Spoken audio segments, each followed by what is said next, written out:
अभिशप्त हवेली का रहस्य। गांव के छोर पर खड़ी थी वो हवेली, पुरानी, जर्जर और साय की तरह खामोश। लोग इसे अभिशप्त हवेली कहते थे कि वहां रात को दीवारें फुसफुसाती हैं और जो भी अंदर गया उसकी छाया तक वापस नहीं लौटी। पर अयान, रोहित, पायल और दक्ष के लिए ये सब दादी नानी की कहानियां थीं, एक चुनौती जिसे वे हंसते हंसते कबूल कर गए। एक उमस भरी शाम, चारों दोस्तों ने हवेली की ओर कदम बढ़ाए। गांव के बुजुर्गों ने आंखें तरेर कर मना किया था, वहां कुछ ऐसा है जो इंसानों का नहीं। पर अयान ने हंसते हुए कहा, अगर भूत होते हैं तो उनसे हाथ मिला लूंगा। बाकी तीनों उसकी हंसी में शामिल हो गए और सूरज डूबते ही वे हवेली के सामने थे। लोहे का दरवाजा जंग से चीख रहा था, ताला टूटा हुआ था, जैसे किसी ने पहले ही रास्ता बना लिया हो। अंदर कदम रखते ही हवा में सड़ांध की बू फैली, गीली मिट्टी और कुछ सड़ते हुए की मिलीजुली गंध। धूल के गुब्बार उठे और मकड़ी के जाले उनके चेहरों से टकराए। बाहर की गर्मी यहां ठिठुरन में बदल गई थी। रोहित ने मजाक में कहा, लगता है भूतों ने एसी चला रखा है। पर उसकी हंसी हवा में गूंज कर लौटी, एक ऐसी गूंज जो उसकी अपनी नहीं लगी। वे आगे बढ़े। दीवारों पर खरोंचें थीं, गहरी, अनियमित, जैसे किसी ने पागलपन में नाखून घिसे हों। पायल की नजर एक टूटे हुए दर्पण पर पड़ी। उसने झिझकते हुए उसमें देखा और उसका चेहरा सफेद पड़ गया। आईने में उनके पीछे एक आकृति थी, लंबे उलझे बाल, आंखों की जगह काले गड्ढे और होठों पर एक टेढ़ी, भयानक मुस्कान।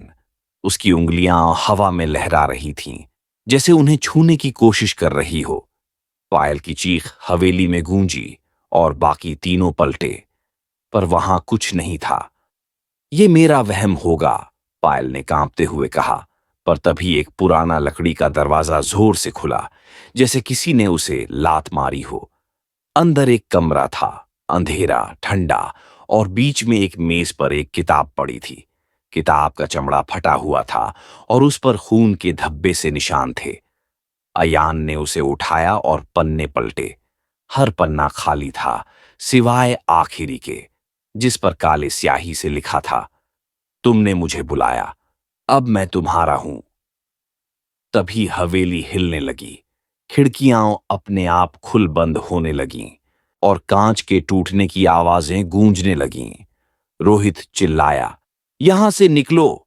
पर मुख्य दरवाजा अब एक ठोस दीवार में बदल चुका था। कोई रास्ता नहीं था। सीढ़ियों से भारी कदमों की आवाज आई, धीमी, लयबद्ध, जैसे कोई जानबूझकर डर फैला रहा हो। चारों एक कोने में सिमट गए, सांसें थम गईं। हवा में एक फुसफुसाहट गूंजी, तुमने मेरा खेल शुरू कर दिया। और फिर वो आकृति प्रकट हुई। अब वो सिर्फ परछाई नहीं थी, उसके चेहरे पर चमड़ी लटक रही थी, आंखों के गड्ढों से काला तरल टपक रहा था और उसकी मुस्कान अब दांतों की एक टूटी कतार थी। उसने एक उंगली उठाई और पायल का शरीर हवा में उठ गया। वो चीखी, पर उसकी आवाज दब गई, जैसे कोई उसका गला घोंट रहा हो। फिर वो अचानक जमीन पर गिरी, बेसुध। अयान ने चिल्लाकर उस आकृति पर लालटेन फेंकी, पर वो हवा में गायब हो गई। तभी दीवारों से खून सा कुछ रिसने लगा और फर्श पर उनके अपने नाम उभरने लगे, खरोंचों में लिखे हुए, जैसे कोई अदृश्य हाथ उन्हें तराश रहा हो। रोहित की आंखों में पागलपन उतर आया और वो हंसते हुए दीवार से सिर पटकने लगा।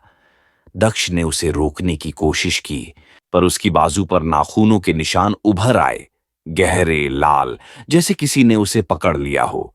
अचानक सब शांत हो गया। आकृति फिर सामने थी। अब उसके हाथ में एक पुराना ताश का पत्ता था।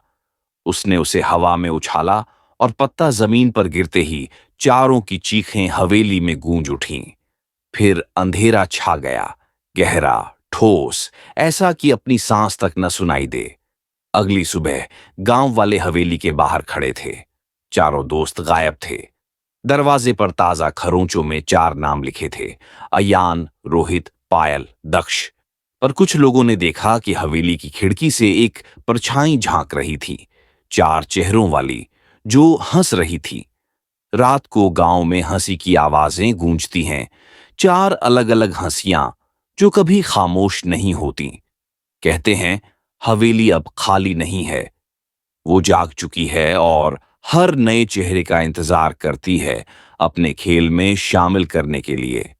कहानी का अगला भाग जल्द आ रहा है आगे।